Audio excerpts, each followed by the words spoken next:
Eve হলো ভোলোকপ্টার। German company ভোলোকপ্টার তৈরি করেছে বিশ্বের প্রথম ইলেকট্রনিক মাল্টিকপ্টার, যেটা দেখতে অনেকটা বড় ড্রোনের মতো।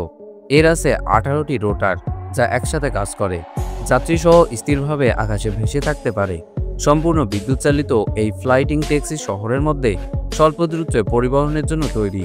এটি স্বয়ংক্রিয়ভাবে ভারসাম্য রক্ষা করে এবং চলাচলের সময় এতটাই মসৃণ থাকে যে কোনো শব্দ বা দুলনীয় তেমন নেই। দুজন যাত্রী পরিবহনে সক্ষম এই যান ইতিমধ্যেই দুবাই ও সিঙ্গাপুরে পরীক্ষামূলকভাবে আকাশে ওড়ানো হয়েছে। এয়ারবাস বাহানা। এয়ারবাসের এই একক যাত্রীবাহী অটোনোমাস ফ্লাইং ভেহিকেলটি দেখতে অনেকটা স্পেসশিপের মতো। এতে ব্যবহার করা হয়েছে টিল উইং প্রযুক্তি, অর্থাৎ উড্ডয়ন এবং গন্তব্যে পৌঁছে অবতরণের জন্য একই রোটার ব্যবহার করে ভিন্ন কৌণিক ঘূর্ণন সম্পূর্ণ স্বয়ংক্রিয়ভাবে কাজ করে। এই যানটির মূল উদ্দেশ্য শহরাঞ্চলে একক যাত্রীর দ্রুত চলাচল নিশ্চিত করা। বাহানার সফটওয়্যার ও সেন্সরগুলো এতটাই উন্নত যে এটি নিজেই উড্ডয়ন, গতিপথ নির্ধারণ এবং অবতরণ করতে পারে কোনো মানুষের হস্তক্ষেপ ছাড়াই। প্যাল লিবার্টি। প্যাল লিবার্টি হচ্ছে বিশ্বের প্রথম বাণিজ্যিকভাবে বিক্রয়যোগ্য ফ্লাইং কার। এটি মূলত একটি 3 চাকার গাড়ি, যার উপরে রয়েছে হেলিকপ্টারের মতো রোটার। রাস্তায় এটি 160 কিলোমিটার/ঘন্টা গতিতে চলতে পারে, আর আকাশে উড়তে পারে 350 কিলোমিটার অবধি। রোড থেকে ফ্লাইটে রূপ নিতে সময় নেয় মাত্র 10 মিনিট। এর ডুয়াল ইঞ্জিন ডিজাইন এবং আধুনিক নিয়ন্ত্রণ ব্যবস্থা এটিকে একসাথে নিরাপদ এবং কার্যকর করেছে।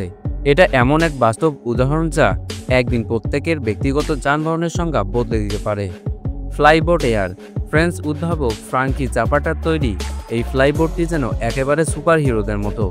এটি মূলত একটি জেট ইঞ্জিন চালিত ছোট বোট, যা একজন মানুষকে প্রায় 150 কিলোমিটার/ঘন্টা গতিতে এবং 3000 মিটার উচ্চতায় উঠতে দেয়।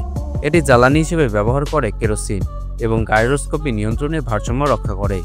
যদিও এখনও এটি সেনাবাহিনী বা বিশেষ বাহিনীর ট্রায়ালের মধ্যে আছে, তবু এর ভবিষ্যৎ ব্যবহার সীমাহীন, যুদ্ধক্ষেত্র, উদ্ধার অভিযান, এমনকি ব্যক্তিগত দ্রুত চলাচলেও।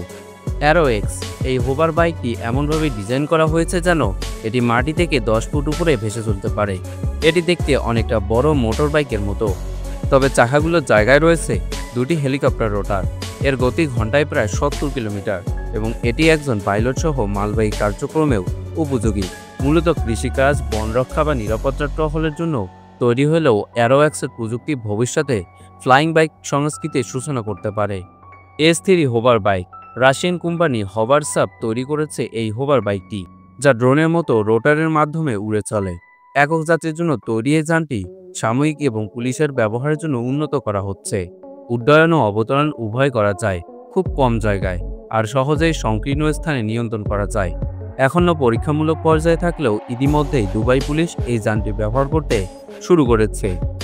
এই যন্ত্রগুলো শুধু ফিউচারিস্টিক নয়, বাস্তবতায় পৌঁছতে চলেছে আমাদের বর্তমানের সঙ্গে। উড়ন্ত গাড়ি, জেটবোট, হোভার বাইক, এসব কিছু আজ আর শুধু চলচ্চিত্রের গল্প নয়। এগুলো আগামী দশকের মধ্যে আমাদের শহরের আকাশপথে ছুটে বেড়াবে, যেখানে রাস্তা আর সিগন্যাল নয়, বরং গন্তব্য হবে সোজা আকাশপথে।